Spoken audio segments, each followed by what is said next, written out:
look at the big three.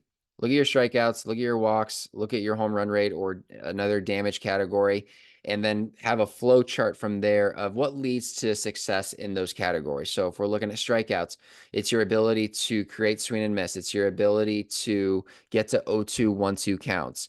Your stuff is obviously going to play a factor in that. So you need to evaluate how good your stuff is, your velocity, your pitch movement, all those things.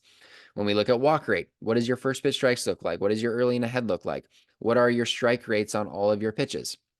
When we're looking at home run percentage, that's going to factor in a lot of things. We're going to be looking more specifically at, your ability to get ahead as well, your early and ahead numbers. But we're also going to be looking at locations. Are you, maybe you're throwing strikes, but you're just throwing cookies right down the middle and you need to get a little bit more finer with your command. Or maybe your stuff isn't very good. So you throw strikes, but you're not able to miss bats or miss barrels because your stuff just isn't good enough.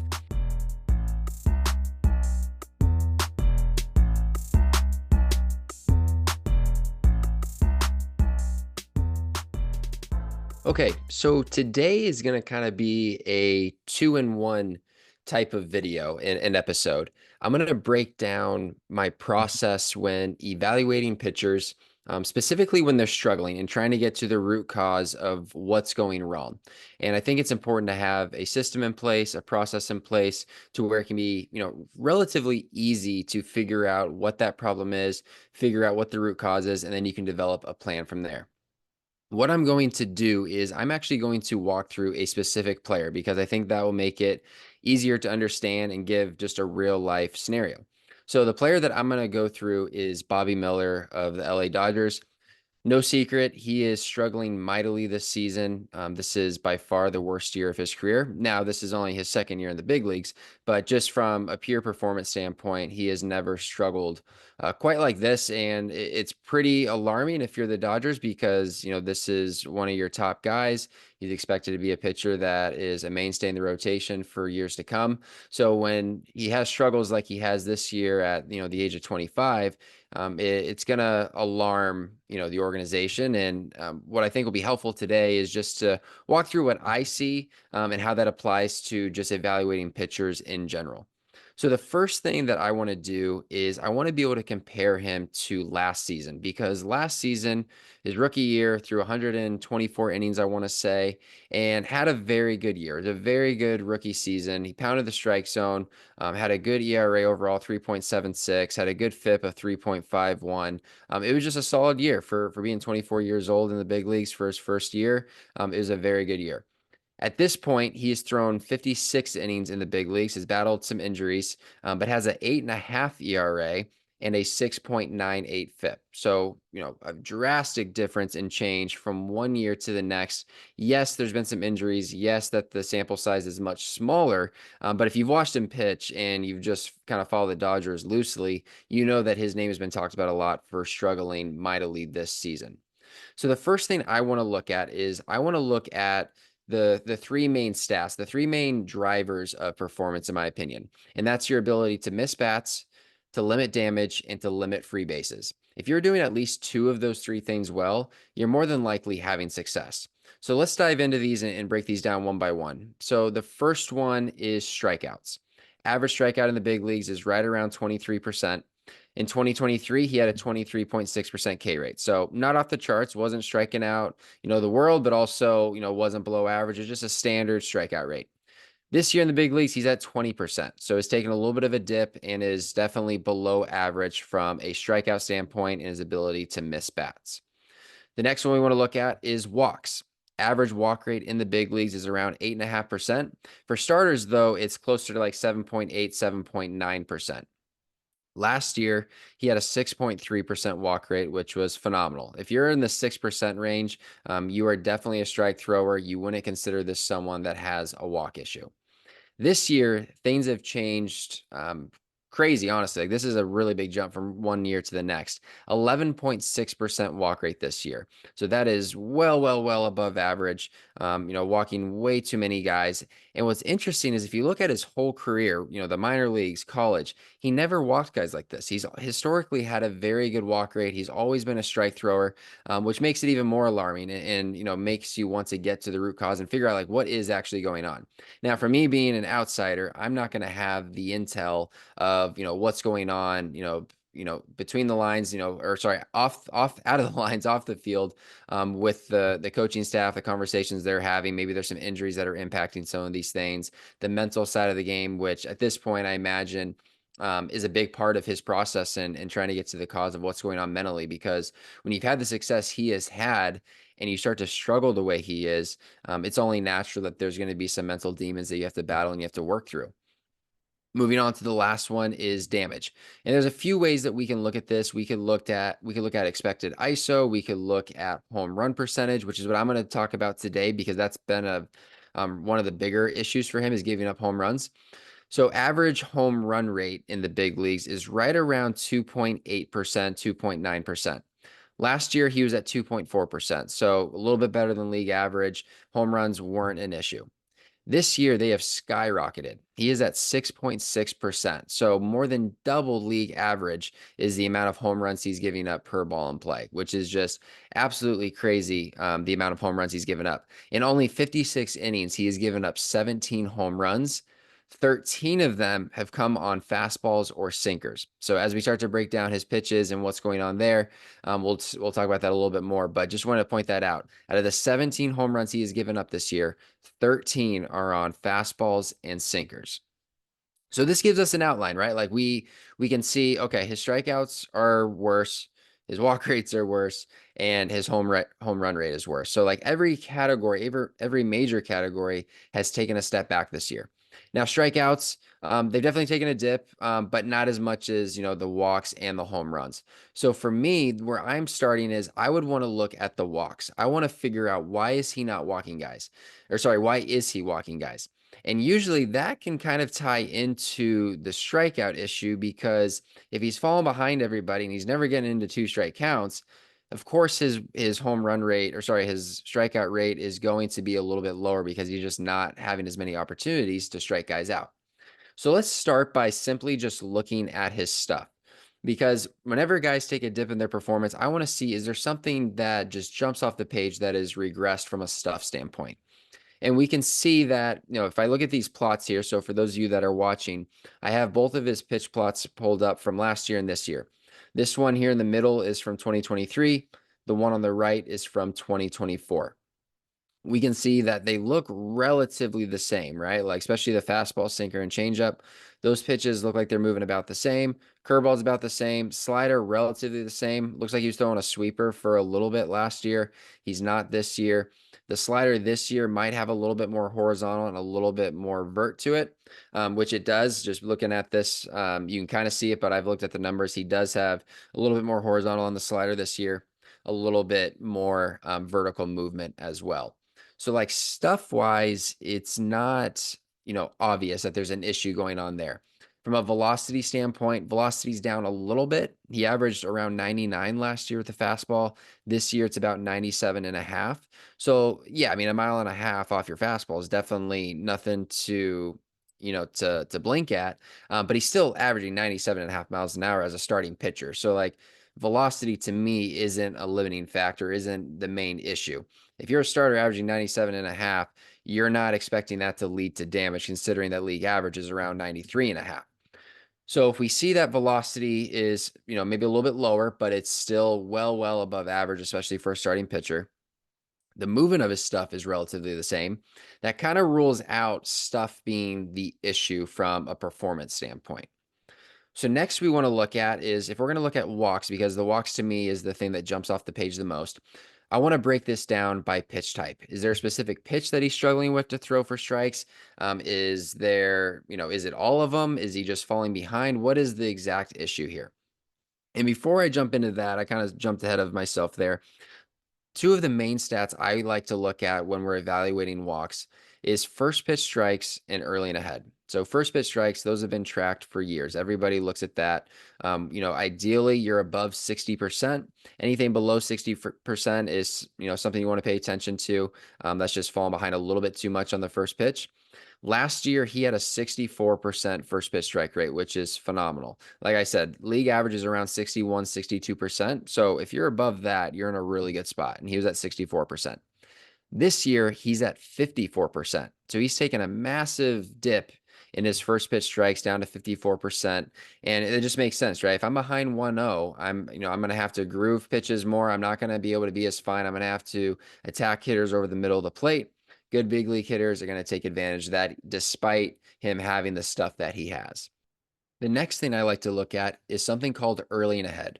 And if you followed me for any length of time, you know that I talk about this stat frequently because at the end of the day, you might not throw, a lot of first pitch strikes or you might fall behind 1-0 on a guy. That doesn't mean that the at bat is over. If I still have a good early and ahead number, I'm still putting myself in a situation to have success and to limit free bases. So what is early and ahead? An early is anytime the ball is put in play on 3 pitches or less, except for a 2-0 count. So this would include 0-0 counts, 1-0, and 0-1. And ahead is anytime you get to an 0-2 or 1-2 count, regardless of the result. Something to keep in mind is you can only get one of these per at bat. So let's just say you strike out a guy on 3 pitches, an 0-2 count, you strike him out. That doesn't count as an early because there's 3 pitches and an ahead. You would just get credit for the ahead. Also, let's say you get ahead 0-2 and then you throw a ball, so now it's 1-2. You want to get credit for 2 points for that where it'd be an 0-2 and a 1-2 count. You can only get 1 point for each batter faced. So you would add up all of the earlies and all of the aheads and you would divide it by batters faced. League average is right around 73%. So anything above that would be above average and would be ideal. Your really big strike throwers and the guys that attack the zone are north of 75%. So last year in 2023, he was at 75%. So a really, really good early and ahead number.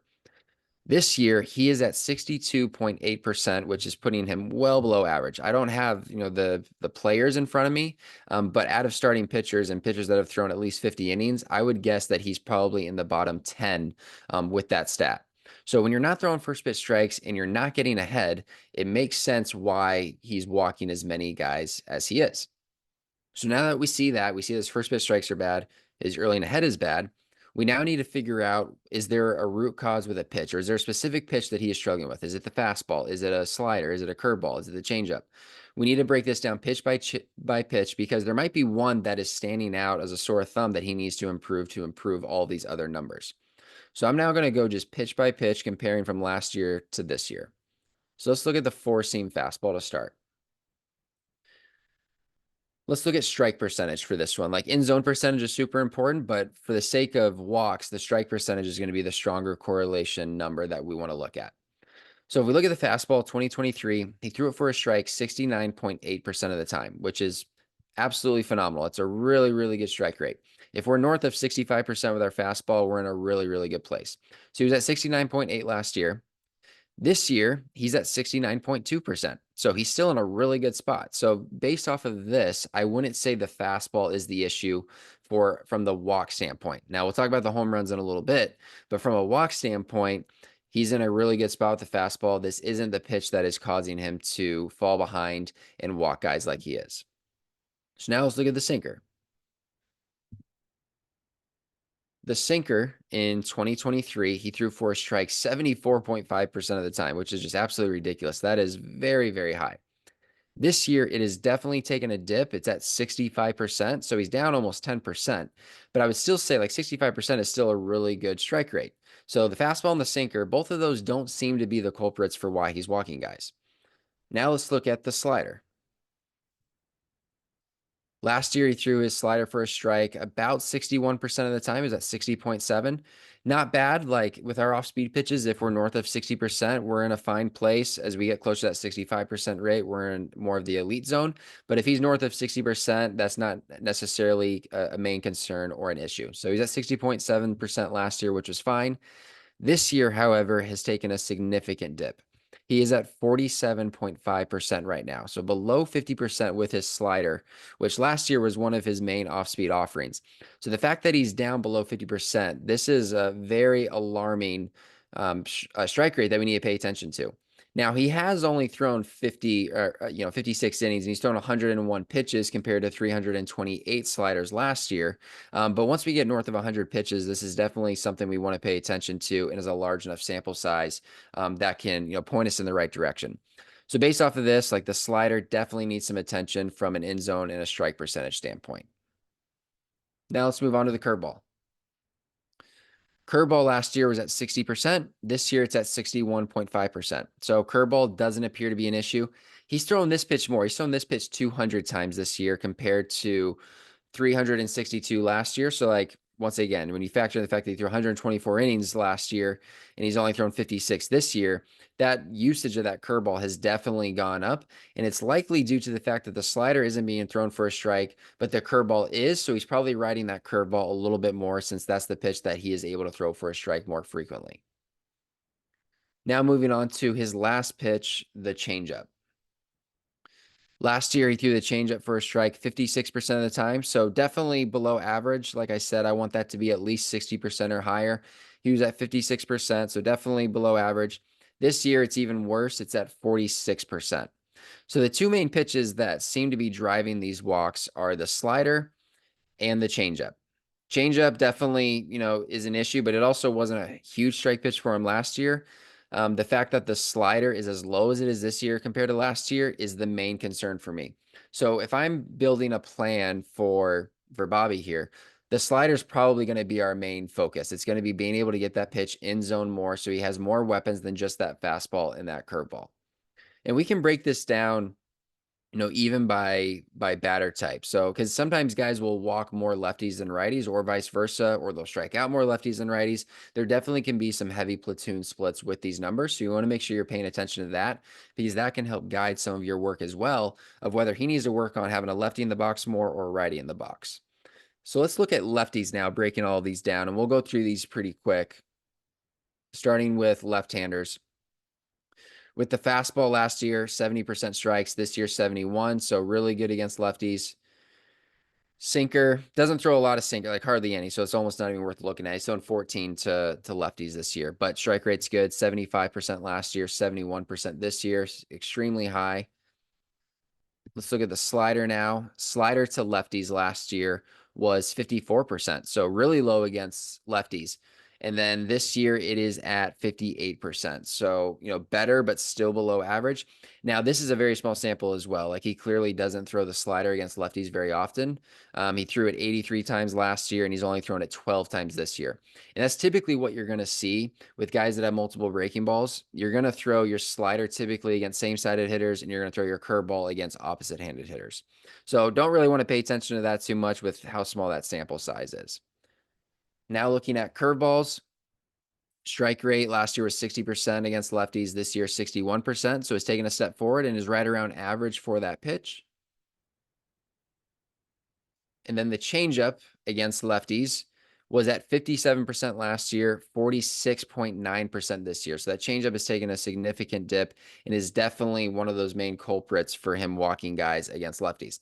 So the changeup's the main concern against the lefties because he's primarily throwing four-seamers, curveballs, and changeups. The four-seamer and the curveball are thrown for strikes at a good rate. The changeup is the one that's a little bit below average. And when we look at his walk rate against lefties, last year he walked 8.6% of lefties, this year 11.4%. So a big focus would need to be on that changeup, especially considering how often he is throwing that pitch. Now moving on to right-handers. We'll start with the four-seam fastball. 68.9% last year for strikes, this year 66.8, so not an issue. That pitch is working well. The sinker last year, 74%, this year, 64%. So once again, it's definitely taken a dip, but it's still in a respectable range to where he's still throwing it at a high rate in the strike zone. The slider, this is going to be the big one for us. Last year, 63% strikes against righties. This year, only 46%. If he's going to get back on track with getting in the zone and not walking guys, this slider is going to be that main pitch for him. Curveball, 60% last year, 61.5% this year. So that curveball has really kind of been, I don't want to say saving grace because he's pitched, really poorly this year. But if there has been a glimmer of hope, it's been being able to use that curveball against lefties and righties. And then changeup, I'm guessing he hasn't thrown this too much against righties. 63, so not a terribly small sample. And he's only thrown it for a strike 44% of the time this year compared to 53% last year. And then walk rate, let's look at it overall against righties. He is at 11.9%. So very similar to the left-handers. He's walking righties and lefties the same practically. But last year, this is where it's crazy. Last year, he only walked righties 3.8% of the time. So he has basically tripled his walk rate against right-handers. And that slider is that main culprit. Once again, we really want to make sure that he is able to work on that, improve that, and have a development plan for that. That's what I would be doing if I was coaching him. So let's look at the slider. Let's just see where he's actually thrown and see if there's an obvious location difference from last year to this year. So let's go. I'm going to filter this to last year to start. So for those of you that are watching, you'll see my heat map here. Looks like his slider is pretty much down and away for the most part, a little bit of middle away, but just he's staying away with it for the most part, right around the strike zone. Looks like he's doing a really good job with that pitch. Once again, it was a strike 63% of the time. It was in zone about 45% of the time, which is good. I think league average is about 44%. So in zone was good. Strike percentage was good on this pitch. Not an issue at all last year. Expected WOBA of 267, which is very good. Let's now see how it's changed this year. This year, a little bit more scattered. Now, it is a smaller sample, right? Like he's only thrown 89 against righties so far this year. But you can see there's a lot down and away, way off the plate, like more of the spike variety. There's a couple that are just off the plate away. He's got a couple, or not a couple, but he's got a little bit of a red target area heat map, kind of middle up, which is obviously not where he wants that pitch to go. So it's kind of just all over the place. Last year, there was a lot more consistency with where he was throwing this. And you can see how that's really hurting his in zone and strike percentage. 33% in zone this year and a 46% strike rate. That's just not going to work. If that's going to be one of your main off speed pitches that you're going to use against righties, you're going to have to be in the zone more. You're going to have to be able to command that pitch better. So that's the clear issue, right? And once again, it's easy for me watching this. It's easy for me to say he's doing this wrong. He's doing, X, Y, and Z wrong. He needs to change this if he's going to be successful. It's easy to do that. It's easy to diagnose a problem. It's a completely another animal to actually come up with a development plan to improve those things and to actually get him back on track. And it can be very challenging, for me from the outside to create a plan for Bobby because once again, I don't know him. I don't know what he's done in the past. I don't know what he's currently doing. I'm sure the Dodgers have tried multiple things. They're trying to get him back on track, and I'm sure they're going a bunch of different routes to accomplish that. One of those routes, without a doubt, is going to be the mental side and figuring out, how can he get back to the mentality he had before if it has changed, if that confidence is wavered, how can he get back to where he was before? From a mechanical standpoint or a trust standpoint, I use trust a lot because the mental side is going to carry over into your mechanics. If I'm not confident in a pitch, if I don't believe I can execute it or I have doubt, that's going to show up in my delivery, in my intent, my aggression. It might change, my tempo on the mound. It could change a variety of things. So once again, without like literally studying him for hours, which I haven't studied him for hours with his videos, I can't say for sure like what has changed because just to the naked eye, you watch a video from this year to last year, pretty much the same, maybe some subtle glove type changes. But for the most part, things are very similar. So what I would do without knowing what he's currently doing in the bullpen, just assuming he's not doing anything special, he's just, he's throwing his standard, 5 or 6 sliders in a bullpen. Maybe he has a batter standing in. What I would do is I would challenge him more because clearly there is some inconsistency here. So his repeatability is not there. So I would actually want to challenge that. I would want to make that even more difficult. And one way that we could do that is we could use differential balls. So you can see that he is actually spiking a lot of his. A lot of his are going down to the glove side. So what I would do is I would mix in some smaller balls. So I would use the minus 5% differential balls because what that's going to do is it's going to feed the mistake. It's going to make him want to spike this pitch even more. So he's going to have to make those subtle adjustments at release to be more consistent. So by challenging that variability, it's actually going to allow him to be more consistent when he's only using a baseball. The bigger we can challenge it and stretch out that bandwidth of what the adjustments he has to make pitch to pitch, the easier it's going to be in a game when it's simply just a baseball. Because every pitch, no matter, what type of pitch you're throwing or, what you're doing with the baseball, there's always adjustments. You're adjusting where you're throwing it in the zone. You're adjusting what pitch type you're throwing, depending on the day, the mound, the weather. All those things are going to play factors to where you're constantly making these adjustments. So if in your training, we can make those adjustments on a larger scale to where you really have to adapt and make adjustments on a larger scale, when you get in a game and there's all these minor adjustments you have to make, it's going to feel a lot easier. So that would be one route that you could go with him, is you could have differential balls, like a lot of, -5 percentage balls mixed in with the baseball. You could even mix in some of the bigger balls to really take it to the next step, to challenge them with 3 different types of balls. But you want to make sure the success rate is high enough to where he's not, losing confidence completely. Like if he's only throwing, 2 out of 10 sliders for a strike, like that's probably failing too much. But if he's at 4 out of 10, 3 out of 10, even, like we can work with that. If it's 7 out of 10, 8 out of 10, that's definitely way too easy. And that's actually just telling you that there's a difference between the bullpen and the game, to where if he's able to throw it for a strike in the pen, but not in the game, there's something not transferring, whether it's, the pressure of the game, the heart rate speeding up, all of those different types of things, which is where it gets fun as a coach, is figuring out what is that root cause. Like, is the game speeding up on them? Are they able to be successful in a bullpen, but not in the game? Or are they struggling in both areas? And you kind of have to start from square one of, the mental side and, some of these more difficult, challenging bullpens, and in kind of figuring out what those root causes are. But like that's one avenue you can go. Definitely having a batter stand in would be helpful.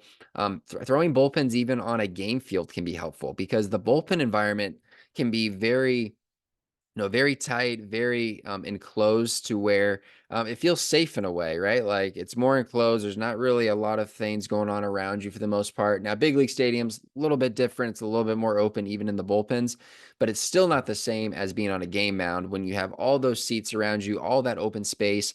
It can just feel different. So, for guys that struggle with command or just transferring that feeling from a bullpen to the game, spending more time on the game mound can be super beneficial and super helpful. So those are just some basic ideas that you could do. Once again, you'll get a lot more specific with your own guys when you know them personally and you know what you've tried, how they naturally work, and what some of their tendencies are, and what they gravitate a little bit more to. That can be helpful as well. But those are just some examples that you could start with. So we pretty much had figured out what the issue is with the walks, right? It's the slider and the changeup primarily. That's the slider, especially considering that's one of his main breaking ball options, specifically for right-handers. And to me, like the strikeouts, like if he starts throwing strikes more and he gets that slider working again, the strikeouts are going to go up. Because let's just break this down. Let me get rid of that. Change it to the last 2 years again, because the ahead equation of the early and ahead is basically telling us how often are they striking guys out. If you're getting an 0-2, 1-2 counts frequently, you're going to be striking out a lot of batters. So the ahead percentage number is really helpful. Like I actually separate that number for a different stat just to see how often they're in 0-2 and 1-2 counts, rather than lumping it with early and ahead. For big league average, it's right around 39 to 40%. Last year, he was at 42.8%. So he was actually in 0-2, 1-2 counts more than league average. This year, he's only in 0-2, 1-2 counts 32.2% of the time. So if you're not in 0-2, 1-2 counts often, you're not going to strike out a lot of guys, which is exactly what we're seeing.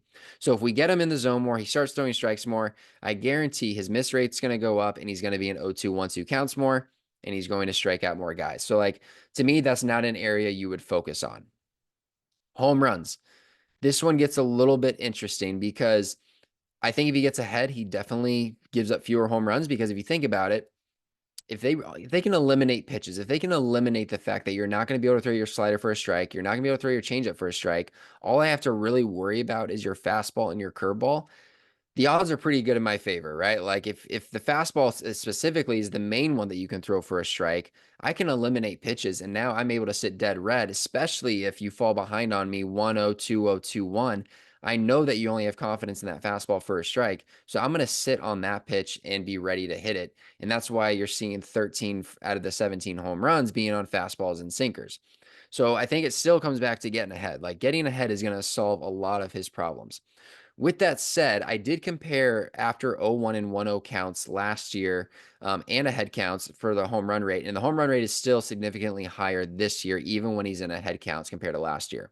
So let's just break that down real quick. After 0-1 counts, so after a first pitch strike, the result of the at bat is a home run rate last year of 3.1% after an 0-1 count. This year, 4.5%. So even after 0-1, he's still giving up a fair amount more home runs than he was last year. Strikeouts after an 0-1 count this year, 30.6%. Last year, 32%. Walks last year, 3.4%. This year, 6.3%. So the numbers still are worse this year compared to last year, even after an 0-1 count. But those numbers are still very, very good after 0-1 counts. Like if he pitched like that for the whole year to where those were his numbers, he would be in a very, very good place. Now where it gets interesting, if we look after an 0-1 count, or sorry, after a 1-0 count,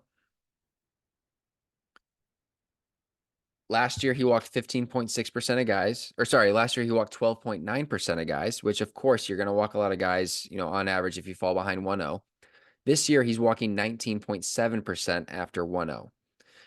Last year, despite falling behind 1-0, he only gave a home run 0.6% of the time after 1-0 counts. This year, 7.7% of the time. Absolutely crazy. That is a ridiculously high number. So while you can see the difference from last year to this year after 0-1 counts is a little bit different, but not terribly different. But this year compared to last year after 1-0 counts is significantly different. He's walking way more guys and he's giving up way more home runs. And I think once again, it comes back to he falls behind. The fastball is the main pitch that he can throw for a strike. So now as a big league hitter, once again, they're eliminating pitches and they're able to do damage on the fastball despite it being in the upper 90s. One last thing I want to look at around this is just overall in ahead and behind counts. So this will just be all counts that are either behind or ahead. So let's start with the ahead counts or pitcher counts. So this is 0-1, 0-2, 1-2, and 2-2. Last year, 2.8% home run rate in these situations with a 35% K rate. This year, 5.7% home run rate, so double the home run rate. 39% K rate. So he's striking out more guys actually in pitcher counts this year, but he's given up twice as many home runs. So still comes back to there's still a home run issue no matter which way you look at it. But everything always gets way worse in hitter counts. So now we're looking at 2-0 counts, 3-0, 2-1, 3-1, and 1-0. In these counts, after those counts, or in those counts rather, 2.3% home run rate last year, 12.7 this year. So once again, in a head counts, it's bad. It's worse. It's definitely worse than last year. In behind counts, it is off the charts worse from last year. Really getting behind is it's just killing him. It is absolutely killing him getting behind, specifically not being able to throw that slider for a strike. I know I sound like a broken record saying it, but it is staring us right in the eyes of what the main issue is and what needs to be improved.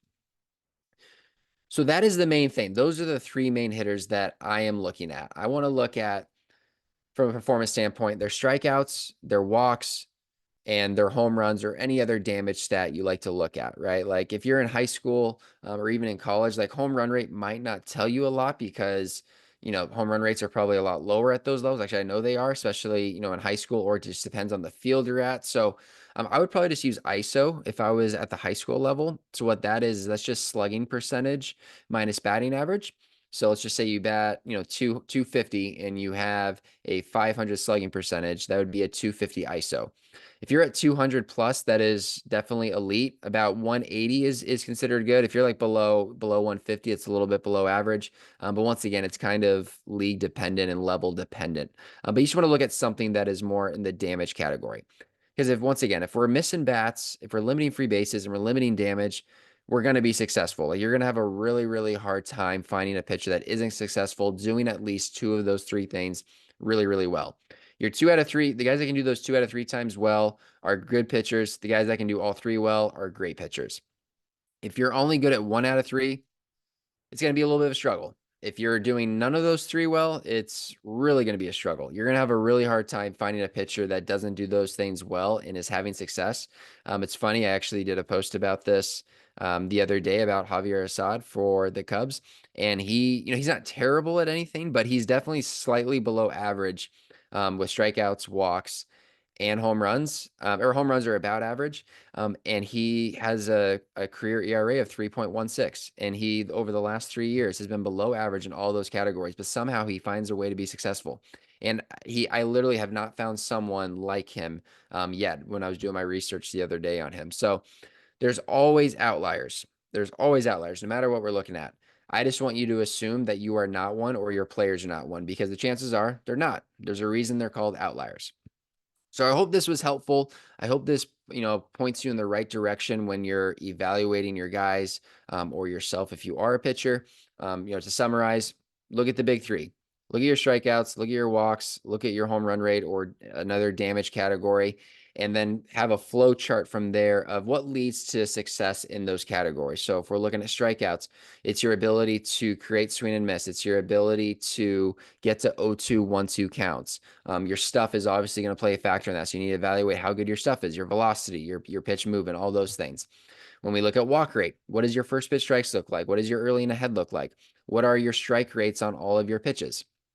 When we're looking at home run percentage, that's going to factor in a lot of things. We're going to be looking more specifically at your ability to get ahead as well, your early and ahead numbers. But we're also going to be looking at locations. Are you, maybe you're throwing strikes, but you're just throwing cookies right down the middle and you need to get a little bit more finer with your command. Or maybe your stuff isn't very good. So you throw strikes, but you're not able to miss bats or miss barrels because your stuff just isn't good enough.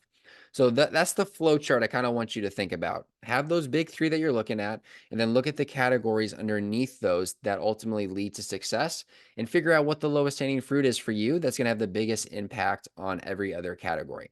If you do that, you're going to have a really good plan in place. You're going to have the ability to get better and move forward and ultimately, become a successful pitcher. So I hope this was helpful, guys. Really appreciate your time. And as always, if you have any questions, don't hesitate to ask. I'll see you guys next time.